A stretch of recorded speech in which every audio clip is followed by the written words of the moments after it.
Mga teddy bear sunflower yan. Ang liliit nila. Yung iba nito lumaki naman. Depende sa napagtaniman ko. Ito kasi siksikan sila doon sa labas.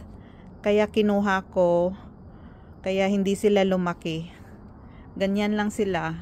Pero gusto ko din kasi ang cute.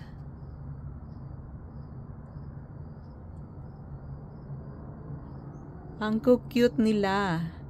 Teddy bear sunflower.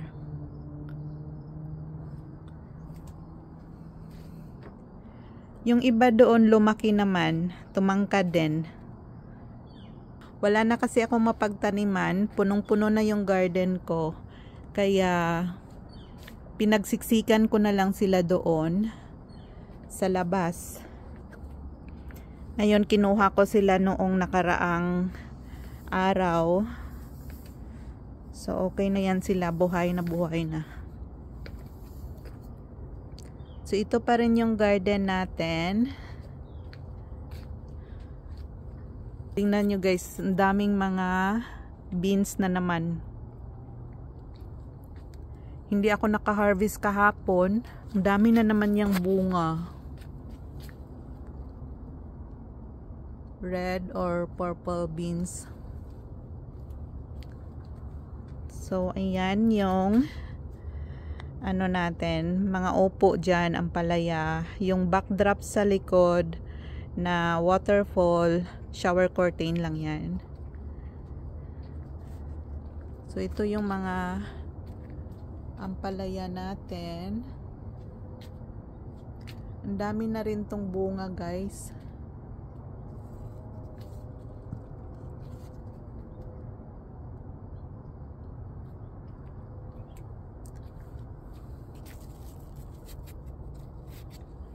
May upo tayo dito. Yan naman yung upo natin. Yung iba maliliit pa. Ito malaki na to. Medyo malaki na to.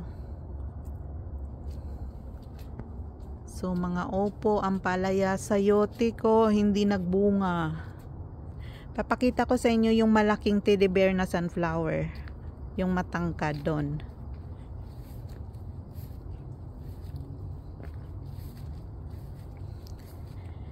Ito guys yung flower tower ko. Magaganda din yung bulaklak niya. Yan yung teddy bear oh.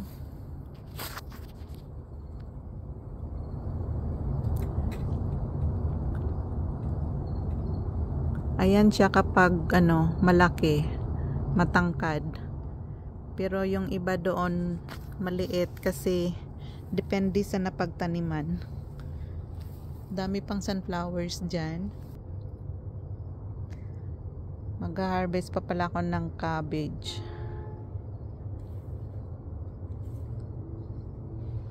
Dami pang sunflowers doon oh. Super tangkad naman. Ito pinakamalaki. At super tangkad din. Miko. Ito din oh, teddy bear.